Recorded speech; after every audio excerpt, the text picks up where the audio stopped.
Hello and welcome to this special preview show for Wrestle Carnival's debut show, August the 1st, from the Portland Centre in Nottingham, Curtain Call. I'm Johners from the Wrestling with Johners podcast, and one of the guys behind the Johners podcasting network, one of the sponsors behind Wrestle Carnival's debut show. And I'm delighted, I'm honoured to be speaking to Dave Bradshaw, arguably one of the best colour commentators in the UK right now. Dave, how are you doing? Good, I'm excited. This is going to be great because this, I mean, for me and I know for a lot of the roster, it's our first live show in front of fans for, in my case, I think 18 months. So I mean, which is insane. How long is that? Wow. So I know everyone's like, I know, some of the guys I know have had a couple of shows in the last couple of weeks, but for a lot of the roster, it really is first time back. So there's some nerves, I think. I mean, I'm nervous because it's like, can I remember how to commentate? I'm not sure. But we'll give it a go, and and all the wrestlers I know have been training really hard, so it really means everything to us. It's an important day. It really, really is. And I'm sure, like yourself, I've been hyping this day up for a long, long time, getting more and more excited. I'm sure by the end of this preview show, we'll be hyped to the max. Can't wait for Sunday to come around. But depending on when you're watching this, we're only days or possibly hours away from the big show itself. Literally around the corner. It's finally come around. We've been waiting for this debut show from Wrestle Carnival for what seems like a lifetime, but it's finally here, Sunday, the 1st of August. So we're looking forward to a packed house on Sunday. Looks like it's going to be virtually a sellout, Dave, over in the Portland Centre. 7 amazing matches to look forward to. Give us your thoughts before we start talking about any of the individual matches, Dave. Give us your thoughts and your kind of anticipations going into this Wrestle Carnival's debut show on Sunday. Well, first of all, I love Nottingham. I think Nottingham is an amazing place. I've had some incredible moments there that I've been very fortunate to be a small part of doing wrestling shows over the years. So, if I had to, if you've got to pick somewhere to have your first show back, it's pretty high on the list. So I'm pretty excited about it. I've never been to the Portland Centre though, so that's cool. That's a new venue for me. But yeah, I think it's exciting anyway. Like even at any time to start to be part of a new promotion from its beginning. But to be part of a new wrestling promotion, what really feels like the beginning of a new chapter, new era in British wrestling, with a sort of a forced hiatus. But as we know, during that time, there's been a lot of soul searching going on the British scene as a whole, and different people. Some people are still here who are veterans now of the UK scene, but we've had lots of guys and girls as well, really working hard and keeping training, learning new stuff, doing seminars, doing online viewings, of matches to keep their knowledge sharp during this time. So, I wrote an article for the Wrestle Carnival website a couple of days ago trying to preview the show, and it's really difficult because I'm like, it's 18 months since I've seen even the guys I know on this show. Like, I haven't seen them for a year and a half, so I don't know who's going to show up in the form of their life and who's going to show up with a bit of ring rust. And so it's really, it's so unpredictable. It's really exciting. It really is. And like I say, the UK wrestling scene seems like it's re-energized, revitalized, rebooted to a certain degree and ready to go. And this debut show of Wrestle Carnival's Curtain Call on Sunday, August the 1st, is a big part of that resurgence as far as I'm concerned. Let's kind of have a look at some of the matches then, because there's a true variety of matches and talent involved from the opening bell all the way through to the main event of this show on Sunday, Curtain Call. And some of this might be their first time back inside a ring for quite a long time, as you mentioned, possibly up to a year and a half. But you'll be back behind the commentary booth, behind the microphone with your regular partner, James R. Kennedy. Looking forward to that. Oh, God. Back behind the desk with James. You know what? It's over 2 years since I've done a live show with James. Okay.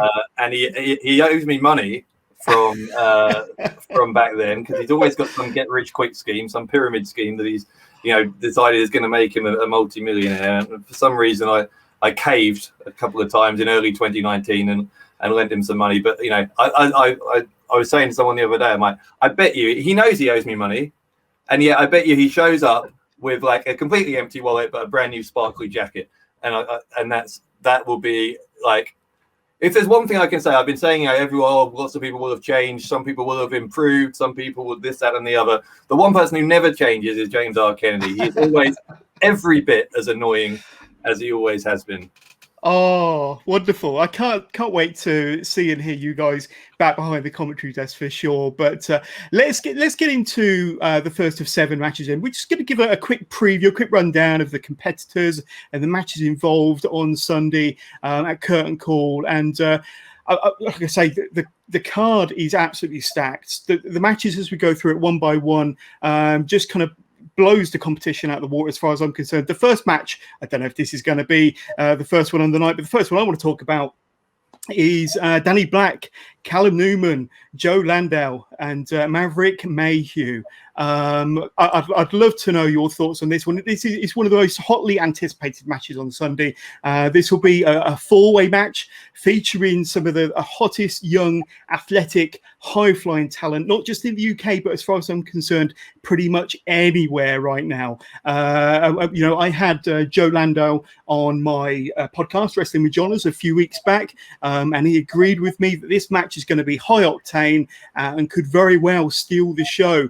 But I know that all 4 of these have faced each other in kind of different formats over the years. They know each other very well outside of the ring, and they know each other well, even better inside of the ring. But I don't think all 4 of them have faced each other one another in a 4-on-4 kind of a 4-way format like this. But give us your thoughts, break down the talent and your thoughts on this match then, Dave.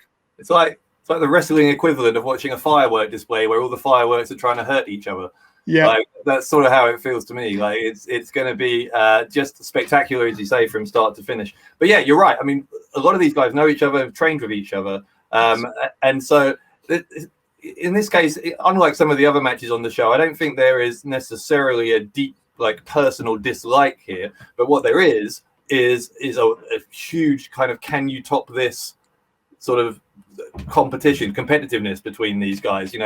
There's so many of them I've seen. All 4 of these guys, during lockdown over the past year and a half, have been really trying to sort of put on their social media. Look what I'm doing. I know Joe has a ring in his back garden where he's been doing a lot of stuff, and they pride themselves on being able to bring to an audience stuff that the audience has never seen before. But I don't want to do them a discredit either, because it's not a case of which you get sort of a stereotype with some wrestlers of this style. It's not just how many flips can they do. All 4 of these guys want to win. It's about winning for all of them, and that again is what's going to be interesting, because all of them I think were becoming sort of among the names who were being talked about as the next kind of really exciting young star in that sort of Jody Fleisch kind of mold. He was sort of the first wrestler of this style that really revolutionized the UK scene back in the early 2000s, and then Will Ospreay, and who's the next who's the heir to that throne, if you like, on the British independent scene. And all of these guys I think would say they're young princes who are pretenders to the throne, right? So but if you win here, if you win this against 3 people who are known to be your top rivals for that position, then you have a legitimate claim to say that you are the best, most exciting, up-and-coming high flyer in the country. Oh, absolutely. And when I spoke to Joe a few weeks ago, there's so much innovation. He's coming up with new moves all the time. And I know that the other 3 guys are ahead of their field in terms of what they can put on inside the ring. And it's not just going to be about the high-flying moves. It's going to be about the story as well. These guys know each other very well outside the ring. They know each other very well inside the ring. I think the action's going to be intense. The drama's going to be intense. And like I say, the moves and the velocity is going to be off the charts. But, I mean, if you love your high-flying action, this will be right up there. Could very well steal the show on Sunday. But these 4 talents, not just Sunday, but I think over the next 5 years, they're going to be making waves all over the world with what they can do. And they're still very, very young and have an awful lot to offer, and I think Sunday is going to give us all a glimpse into what they are capable of. If you're not familiar with some of these, like I say, some of them were just breaking through before the pandemic started. You're definitely going to be very familiar with them by the end of it. But any final words on this match? I mean, I know I'm pretty hyped for that one, to be honest with you. Yeah, I mean, the thing is, you're talking about them being the big thing for the next 5 years, but they could equally easily just drop away, and that's why I'm saying it's important, because not everyone who's the next big thing in British wrestling is still being talked about a year later, 2 years later. So who is going to rise to the occasion? Who is going to say, no, I really am like the thing now? And that's a big question. I know Danny Black's been doing well in Progress, so he's had an opportunity to compete again recently. Does that mean that he's maybe a couple of steps ahead of the others in terms of getting back into the swing of things? Because it's one thing to be practicing in a ring in your garden or something, but to be doing it in a competitive environment in front of a live crowd is a different challenge. So I've seen lots of people talking about Danny as the favorite. Equally, Callum Newman, I think, was probably, no disrespect to any of the others, but I think was a step or two ahead of the others in 2019. But has he lost a step? Joe Lando, Maverick Mayhew, both of them really exciting every time I've seen them. I mean, neck and neck. Like, who knows? Pick a name out of the hat for who the favourite is, really. Absolutely. And I know this past weekend, Joe Lando won himself a championship. So I know that he's on a high, and all four of them are going to be, like I say, but don't blink, because you might miss something during that match on Sunday. Do not blink. But let's talk about another match. Now, you talk about all the fun of the fair, Dave. We talk about the carnival vibe and the carnival spirit. This match certainly has all of that in a nutshell. A carnival gauntlet match. Crowley versus Blackwell versus Izzet versus Harry Singh versus Lion Kid versus a mystery opponent, and it will be the fan who wins the best fancy dress costume will be included into the match. So that adds a whole element to the match. But this being a carnival gauntlet match, what's your insight into this one? What do you think it is going to be like, and what are your kind of thoughts on some of the talent in there? Well, my first thought is it's going to be a very, very brave fan to show up in fancy dress. because I mean, like, them big kind of inflatable suits that you can kind of go inside, and then big balls that you can sit inside. That's what I'd want to be if I was in a wrestling ring with the rest of this talent, to be honest with you. But body armor. Like, I mean, you're right though. I've never heard of this before. Like, where does this come from? Like, I know it kind of goes back to the old-fashioned carnivals where you roll up, pay 5 shillings to try and see if you can last 2 minutes in there with whatever strongman they've got in the circus. But I mean, this is the modern equivalent of that, I guess. But it's not just one opponent; it's 5. So I don't know if you're an untrained fan, presumably in a ridiculous costume, how you manage to navigate that. But putting aside that kind of wild card, I mean, the first name, like, I think you got to talk about out of the 5 names we do know, is Charles Crowley. Like, what do you make of Charles Crowley? Oh, a very unique character, very, very entertaining, but nonetheless, he certainly got the experience, and I think he's very good in the ring. Shows a lot of prowess in the ring, and a very unique character. It'd certainly be up there as one of the favourites for this match for sure. I mean, unique character is kind of a polite way of putting it. Like, I think there's something a little bit, is menacing too strong of a word? Sinister. There's something there that sort of behind the, and you get this sometimes with like the ringmaster in a carnival. Sometimes if you ever went to like the circus as a kid, you're like, I don't know if that guy is, quite what the facade is saying. And yeah, he's. Are you trying to say he's a little bit unhinged, Dave? Well, I mean, I'm going to meet him in person for the first time on Sunday, and I don't want to get off on the wrong foot or anything. But like, there's a certain, it's like I'm trying to explain what I mean. There's like a dark charisma there. That would be a really good way of putting it, for sure. Like, and I don't know how scared I am of the dark side of it, but I think I'm quite scared. I think that's probably the best way I can explain it. Of course, and then you got Jerry Bakewell, the Lion Kid. Like I say, as far as personalities are concerned, perfectly matched to a carnival environment. Yeah, Lion Kid. I've known him a long time, since he was just a cub.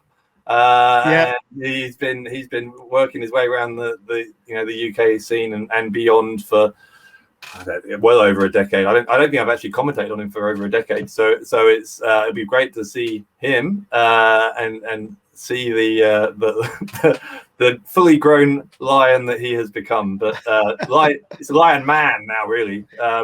But he's the most experienced in the match, in all seriousness. So and he's been in every kind of. I don't know if he's been in this kind of match, but he's been in pretty much every sort of variation of match that's been tried before. I'm sure he's been in a gauntlet match before, maybe not one with a fan involved, but so he'll know what to do. Because of course part of this is you don't know where you're going to be randomly drawn to enter the match. So the way a gauntlet match works, for anyone who doesn't know, is that you start with two of these 6 are going to be randomly drawn to compete against each other. Whoever, and then it's winner stays on. So whoever, exactly. If you're number 1 or number 2, you're going to have to then win 5 consecutive matches if you want to win. Whereas if you're the last person to enter, all you've got to do is win 1 match. So a lot of this is going to be luck of the draw. But if you're Lion Kid and you come in early, let's say you're in for that first match or the second match, he has that experience to pace himself, to kind of deal with all the quirks of not just Crowley, but all of these other guys we'll talk about have their unique personality traits. Let's say that. So, but to kind of keep a level head and to push on through, experience will be an advantage here. Yeah, and then of course you got Terry Izzet and Harry Singh. I've got to be honest, fairly unknown quantities as far as I'm concerned. Are you familiar with those 2 characters? Have you commentated on them before? Terry, I have. Yeah, Terry, I have a couple of times. Terry's a really kind of happy-go-lucky, fun guy, but he he's serious. When the bell rings, he knows what he's doing in there. So yeah, he'll be a threat. Harry Singh, it'll be a first time for me with Harry Singh, but I'm excited to see him. I know that there's I'm going on reports because, as I say, I've never commentated on him or seen him live myself, but I know there's a pronounced kind of mean streak there.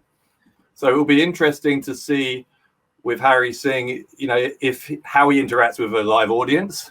That'd be interesting in every case, but particularly with someone like him who might be a little bit antagonistic, to see what his dynamic is with the live audience and how that plays into his chances in the match. And of course, we got the unknown element of the best fancy dressed fan, the unknown fan.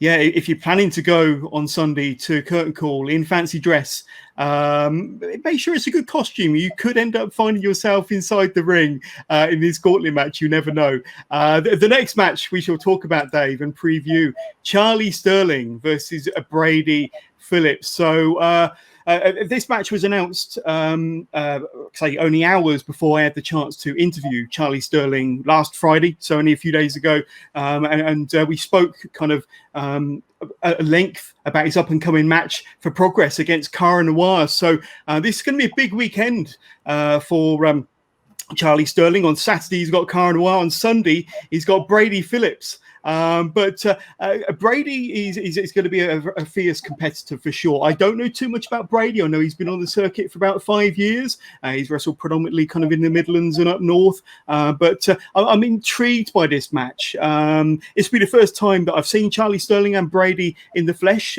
Both very accomplished wrestlers for sure. But I know that when I spoke to Charlie last week, he said that he didn't know too much about Brady, hadn't faced Brady in the ring before, but he was definitely going to do his research and he was definitely going to be prepared ahead of his match on Sunday the 1st of August. But give us your thoughts.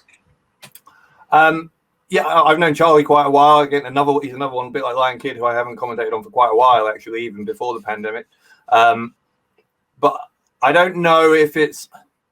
he is experienced, so that helps. But I don't know whether to have 2 massive matches like that on the same weekend, is that a disadvantage?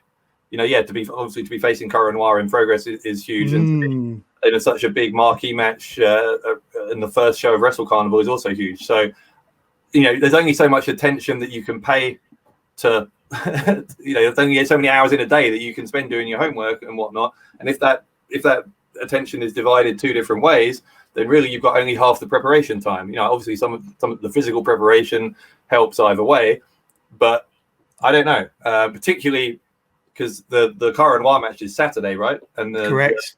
And the Brady Phillips match is Sunday. So coming into the second match, he'll have the emotional and physical toll of whatever happened to him on Saturday. And Brady Phillips is not an opponent to be sneezed at.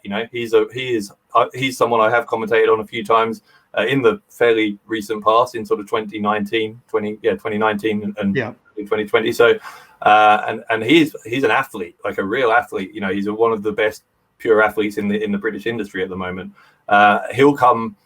I can't speak for whether ring rust wise and all that stuff we were talking about earlier. I can't speak to that, but in terms of physical conditioning, I mean, he will be on top of his game.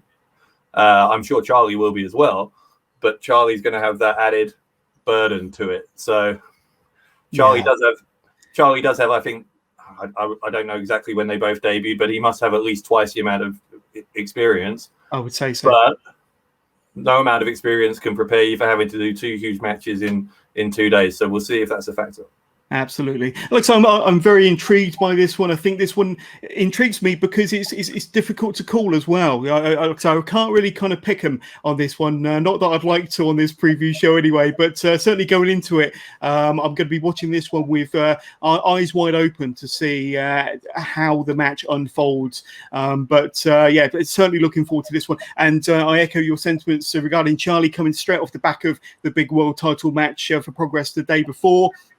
How's his mindset going to be? How's his physicality going to be as well? But nonetheless, I think when these two get in the ring and the bell sounds, Dave, I think this is going to be a hell of a fight. And like you say, both great athletes, both fantastic in the ring. I know what Charlie is capable of. I've seen him in many of his tag matches. And like I say, now that he's breaking out in the singles ranks, I think that this is definitely going to be another intriguing and very, very fun match to watch. I will say, sorry, as well.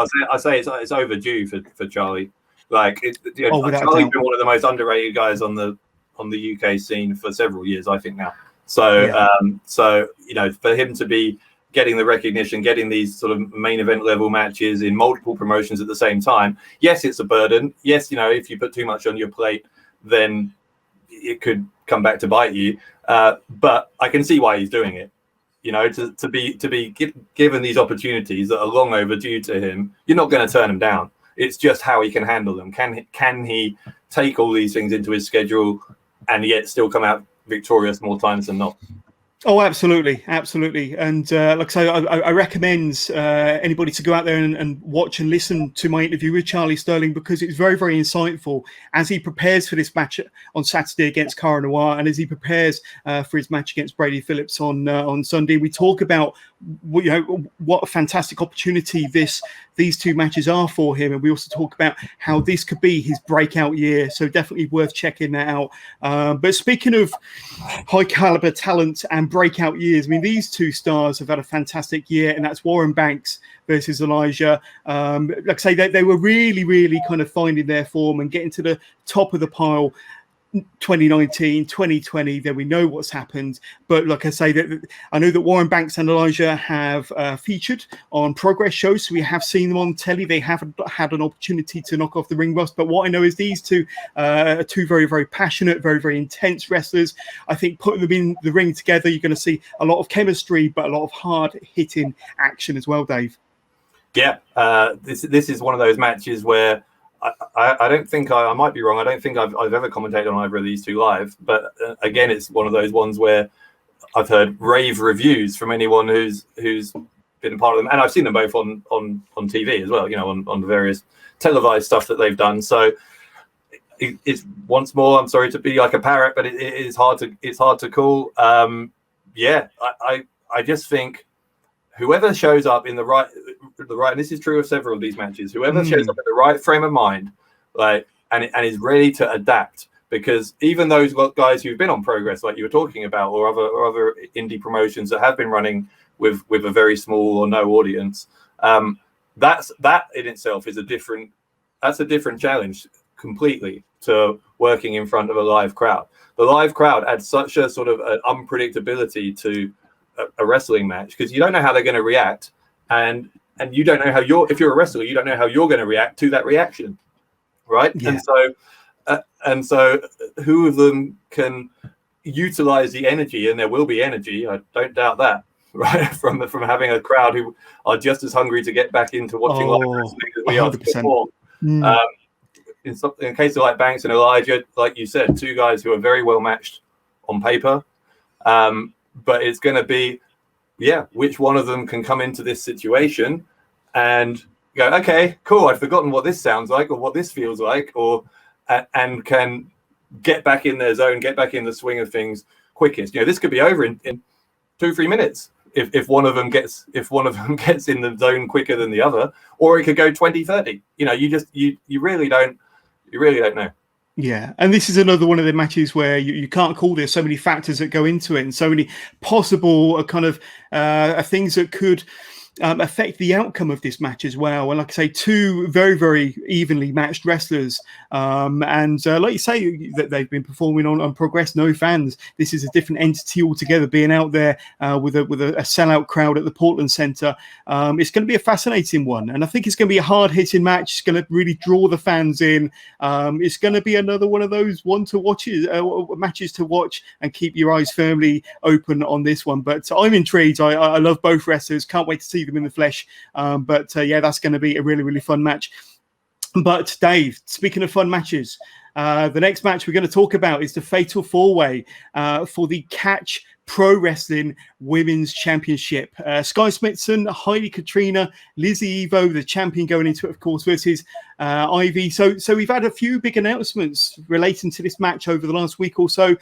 First of all, Heidi Katrina was a late replacement. She's been included into the match, but a very worthy addition to the match as well. And then, of course, Lizzie Evo. She is the newly crowned Catch Pro Wrestling Women's Champion, and she's going to be defending her title. So the Catch Pro Wrestling Women's Championship will be on the line in this 4-way. So just looking at the competitors, it's a very, very competitive lineup. You've got 4 individuals there that could be classed as 4 of the brightest female talent in the UK at the moment, all in the same ring at the same time. But the added element is the championship, the gold on the line, which is really going to kind of spark their fire, give them the extra 10% they need. And I think this is going to be, this would have been a hell of a match anyway. I think this potentially could be a show stealer with the championship on the line, Dave. Yeah, I'm laughing to like you say that and being competitive, because I don't think I've ever met anyone more competitive than Lizzie Evo. Very true. She is fierce, like hot-tempered, just like whatever you want to. She and I had. I say it's a falling out. It was more like me running away from her. I don't know if you remember in 2019, the Champions League final in football was Liverpool against Tottenham. Tottenham's my team, and as I'm sure people are aware, Liverpool is Lizzie's team. She wears that on her sleeve. Wears that on her scarf, I guess, more literally. But she, do not get on the wrong side of Lizzie Evo. And unfortunately, if you're her opponent in a wrestling match, you're already on her wrong side. And that's a bad place to be.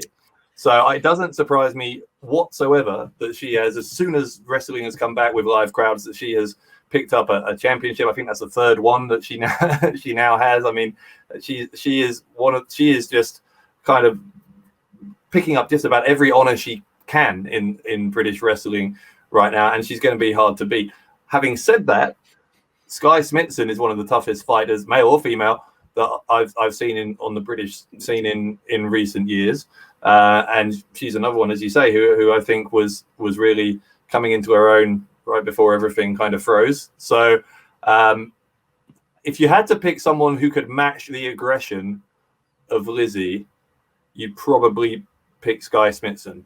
Of the women who are currently active on the British independent scene, that's probably the most natural candidate to be able to match her in terms of that intensity, that aggression. So that will be a very interesting match within the match here for the 4-way title.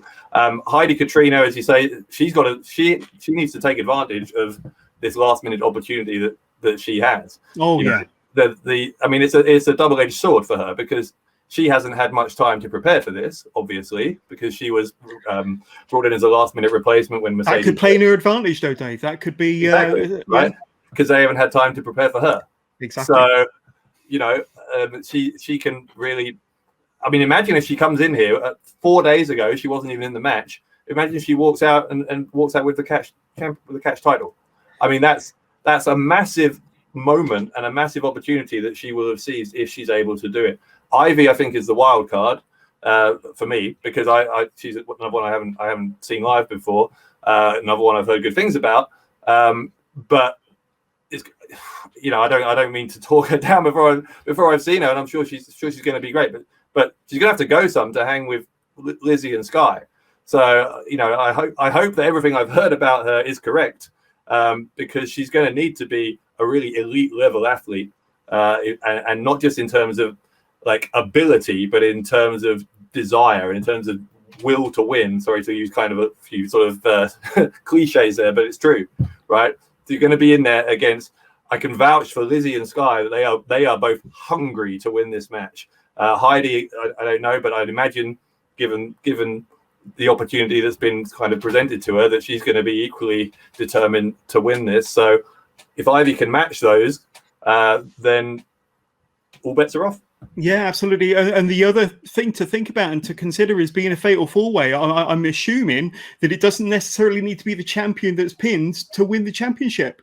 So, kind of her odds are immediately kind of disadvantaged by the stipulation of the match. And also you've got to bear in mind that, as you quite rightly said, Ivy and Heidi Katrina could be considered the underdogs or the wild cards of this match. So not many eyes are going to be on them. So you could potentially say the pressure's off, and that they could really take advantage of this and surprise some people with what they're capable of and what they might actually achieve on Sunday. I'm skeptical about the pressure being off, because it's a big title. It's a big championship that's on the line. So I think if you're not feeling pressure here, then you're not really, as one of the wrestlers in the match, then you're not really anticipating you're not really appreciating the gravity of the situation. So I'm sure they're all feeling the pressure. I just don't know which of them is going to be able to do that. But it's a good point you make as well about it being a four-way. When you've got a three-way, particularly a four-way match, there's an element of strategy that there isn't necessarily in obviously there's strategy in a singles match, but there's extra dimensions of strategy here, because it's not just how you're going to beat the person in front of you. You've got to have these eyes in the back of your head. Well, where are the other two, right? Because yes, for one thing, they could be pinning someone. So you need to make sure that no one else is getting that decisive pinfall while you're doing something outside of the ring or in the other corner of the ring. But equally, if you're trying to get the pin, well, hang on, before I pin this person, what are the other two doing? Like, are they going to come and break this up? Going to have eyes in the back of your head, Dave. Exactly. So you have to be thinking about like multiple things at once in a fatal four-way match of this kind.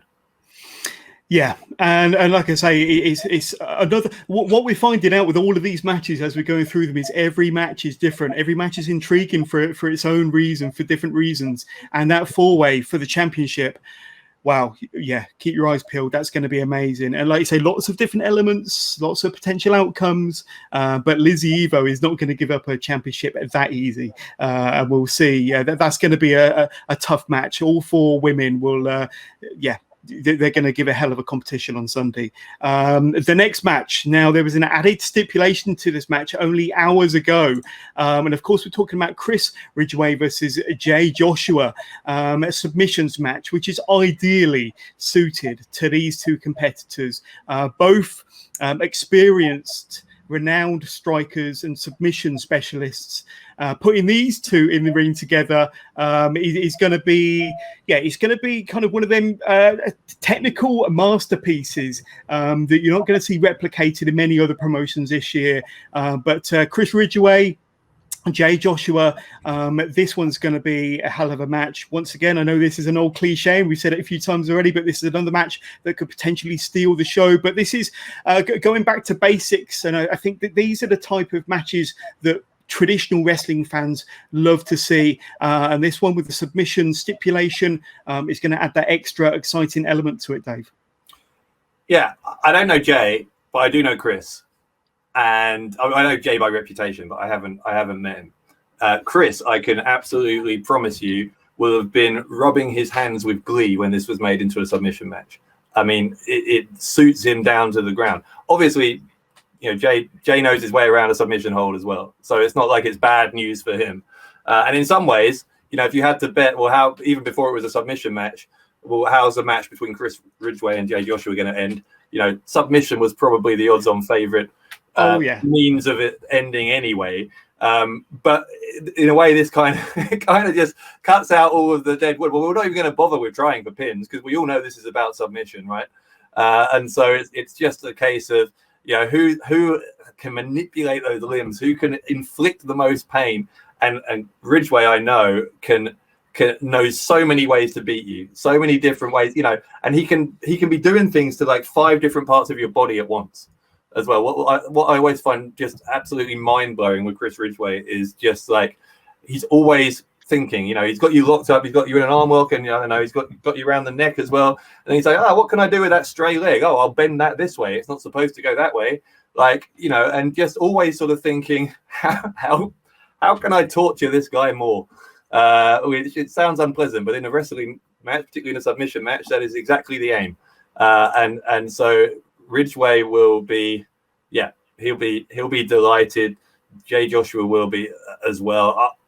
In terms of stealing the show, I'm not going to guess which match is going to steal the show because everyone is looking to impress, as we've emphasized many times here. But this one's got a chance. I mean, you'd be foolish to bet against this one. Oh yeah, if you're a fan of technical wrestling, like I am, and I'm sure Dave is, I'm sure you're already salivating and looking forward to this one on Sunday. But an added stipulation today. So thank you, Gary, for kind of promoting that. Kind of with just hours to go before the big match, and I think it perfectly suits these 2 individuals to a T. It's classic Gary Ward as well, by the way. What can I do to make this even more insane? Yeah, let's up the ante even more with just hours to go. And he's certainly done it. He's knocked it out of the park once again. And then on to our 7th match then. Session Moth Martina, Giselle Shaw. We don't know if this is going to headline the show, but it could potentially. But nonetheless, these 2 talent, the caliber of these 2 very different styles of wrestlers, 2 very different personalities, but 2 great headliners in their own right, could main event any show up and down the country. But curtain call on Sunday, Wrestle Carnival's debut show. This is going to be a really, really great match. And like I say, 2 contrasting styles, Dave, and you've got the personality of Session Moth. Like I say, the excellence, athleticism of Giselle Shaw. This is going to be a great match for all the right reasons, but I'd love to know your thoughts in anticipation for this one. Yeah, the most immediately intriguing thing about it is that personality clash, right? Because they are very, very different. I mean, Giselle Shaw is kind of glamour personified in some ways, and I love Session Moth Martina, but I don't think glamorous is the word you would use. Right, and so they are wildly different personalities. I'm delighted that Martina is going to be there to start with because we're trying to create this kind of party atmosphere, and it will be just purely on the basis of being able to see some live wrestling again. But what's a party without Martina? So first of all, I'm glad she's there in any capacity, but to see her wrestling against Shaw is really quite the intriguing proposition. Lots of talk about Giselle Shaw and how she might be headed up to the the very top of the industry, not just the independent scene, but beyond, over in the months and years to come. But I wrote in the article I put on the Wrestle Carnival website a couple of days ago as well. Don't write off Martina. Martina's here for a good time, but she's not only here for a good time. She's here to. She's here to win as well, and she's experienced. She's been around the industry for a while now, and she's been up against everybody. And if Giselle underestimates Martina, then she's got another thing coming. Yeah, 100%. And I think that is a possibility. If I don't know Shaw well enough to know if she's likely. I don't get the impression she's the type to underestimate someone, but Martina's the type of wrestler who I think is more liable to be underestimated by some opponents because of that sort of persona that she puts out, like that she sort of emits wherever she goes, like, you know, that she's, oh, I'm just here for fun, you know, yeah. But she's there's a serious element there, right? And she's going to be looking to win, especially if it's the main event. I don't know if it's going to go on last. I think there's a very strong possibility it does. And if you're main eventing the first ever Wrestle Carnival show, well, that's an honor to main event the first show of an exciting new promotion like this. But what's more of an honor is to win the main event. So if you're either of these women, you're going to be looking to do that. Yeah, absolutely. And like I say, regardless of what position these two have on the card, they're going to kind of bring out a fantastic performance. And like you say, it's that intriguing personality clash. And like I say, I'm sure that there's been opponents of Session Moth that have underestimated her before getting into the ring and regretted that dearly after the match. But I, for one, can't wait for that match. But I've said that about pretty much every match on the card for Curtain Call on Sunday. But Dave, just give us your, now that we've discussed all 7 matches, give us your kind of overall thoughts, your kind of reflection now that we've had a chance to kind of discuss the 7 matches and where your head is at a few days before we go into the show itself. It does kind of resemble a carnival, doesn't it? Like, in terms of all the sort of, you know, you look at what you imagine an old style, like P.T. Barnum style carnival to be, with all the different variety there, isn't there? Disparate characters, right? Yeah. All the, you know, something for everyone in there, and it's like that. Like there is it's a really unique mix of all great talents, but all very, very different talents. And not, you know, the Shaw and Martina match is one kind of microcosm of that, but you could expand that out to the whole show. Like, it's going to be interesting just to be in the locker room for this, you know, in the build up to it, when all these many of these guys maybe haven't worked on the same show as each other before, and to see how they interact. It's going to be exciting for the talent, isn't it? It's going to be very exciting for the talent. Yeah, but just to see how they interact, you know, if you're like, how does like Charles Crowley get on with Martina?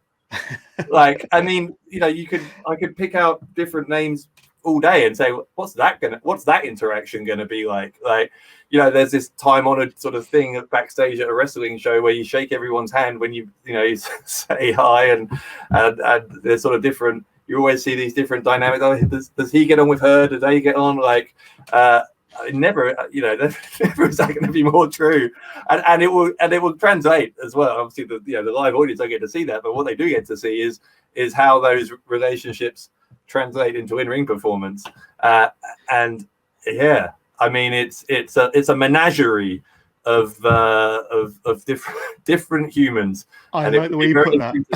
It'll be very interesting to see how that kind of all those combustible elements, how they kind of explode together on Sunday afternoon. Yeah, it certainly makes for a really fun show. Like I said, it's such a mix of different styles of matches, a mix of different styles of talent, some experienced talent that we're familiar with and some fairly new talent that we may not be too familiar with. But by the end of Sunday night, we certainly will be, Dave. But I had the opportunity to reach out to Gary Ward, the boss, the man behind Wrestle Carnival, earlier on today, to ask for any last-minute words that you might want to share with the fans before Curtain Call on Sunday. And he simply said that he's looking forward to seeing everybody on Sunday for Wrestle Carnival's debut show. So I think that sums it up. I think we're all very, very excited. I'm excited. Dave, I know you're excited, and Gary's excited. It's going to be an awesome debut show for Wrestle Carnival for sure. But Dave, before we end this recording, an opportunity for you to throw out any plugs where we can say hi to you on any of your social pages, whether you've got a website or any merch. But if any of the viewers to Wrestle Carnival's YouTube page want to reach out and say hi, where can they see you and say hi? I wish I had merch. Merch would be great. You should. Like t-shirts, right? No, I don't have merch, but I do have social media. So you can follow me on Twitter at Dave Bradshaw. You can follow me on Facebook and Instagram at Dave Bradshaw83. And I have a website as well, which is www.davebradshaw.tv. Excellent. And for myself, obviously, I'm Johners from Wrestling with Johners. You can find my podcast on Twitter at @withjohners_pod, and just search Wrestling with Johners on either Facebook or Instagram. You can see all of my posts there. More importantly, I do head up the Johners Podcasting Network, which is one of the sponsors, one of the many sponsors for Wrestle Carnival's Curtain Call. And you can find the podcast with over 30 of the world's finest wrestling podcasts on there. Just go to wrestlingwithjohners.com. That's wrestlingwithjohners.com. But Dave, it's been an honor, a privilege, and a blast speaking to you for the last 45 minutes, heading into Wrestle Carnival Curtain Call on Sunday, August the 1st. But thank you very much for your time, my friend. Thanks for having me. It's been fun.